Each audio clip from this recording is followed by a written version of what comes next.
राष्ट्रवादी काँग्रेस शरद पवार गटाचे जिल्ह्यातील चारही आमदार महायुतीसोबत जाण्याच्या विचारात आहेत.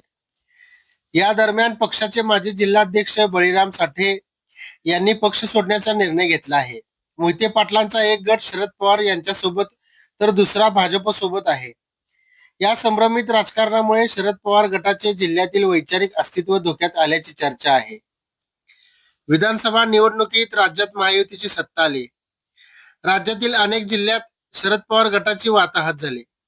मात्र सोलापूर जिल्ह्याने शरद पवार यांच्या विचाराच्या बाजूने कौल दिला.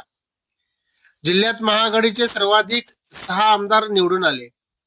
या निकालामुळे जिल्ह्यात पवार गटाचे संघटनात्मक काम जोमाने होईल अशी चर्चा होती. परंतु निवडून आलेले माळशिरसचे आमदार उत्तम जानकर, माढ्याचे आमदार अभिजित पाटील आणि करमाळ्याचे आमदार नारायण पाटील यांनी पक्षाच्या प्रमुखांना उपमुख्यमंत्री अजित पवार यांच्यासोबत जाण्याचा सल्ला दिला. मोहोळचे आमदार राजू खरे यांनी तर आपण पक्षाचे सदस्यच नसल्याचा खुलासा पत्रकारांकडे केला. आमदारांच्या या भूमिकांमुळे पक्षाचे संघटनात्मक अस्तित्व काय असा सवाल उपस्थित होत आहे. शरद पवार गटाचे जिल्ह्यातील सगळे संघटन आता माजी उपमुख्यमंत्री विजयसिंह मोहिते पाटील आणि खासदार धैर्यशील मोहिते पाटील यांच्या ताब्यात गेल्याचे दिसून येते. प्रदेशाध्यक्ष जयंत पाटील यांनी मोहिते पाटील यांच्या सूचनेनुसार जिल्हाध्यक्ष, कार्याध्यक्ष, तालुकाध्यक्षांसह विविध पदांवरील निवडी केल्या. त्यामुळे पक्षाचे स्थानिक स्वराज्य संस्थांमधील अस्तित्व टिकवून ठेवण्याची जबाबदारी मोहिते पाटील गटावर आली आहे.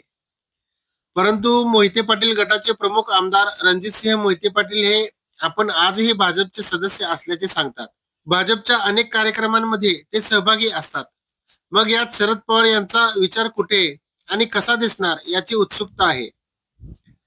राष्ट्रवादीचे माजी जिल्हाध्यक्ष बळीराम साठे यांनी उत्तर सोलापूर तालुक्यात पक्षाचे अस्तित्व टिकवून ठेवले होते. मोहिते पाटील, शिंदे बंधू यांनी पवारांची साथ सोडली तरी बळीराम साठे शरद पवार यांच्या सोबत होते. शरद पवार आणि सोलापूर जिल्ह्याचे गेल्या 6 दशकाचे नाते आहे. गेली 6 दशके जीवाभावाची साथ देणाऱ्या माणसाने पक्ष सोडणे हे पक्षातील नेत्यांचे अपयश ठरणार आहे.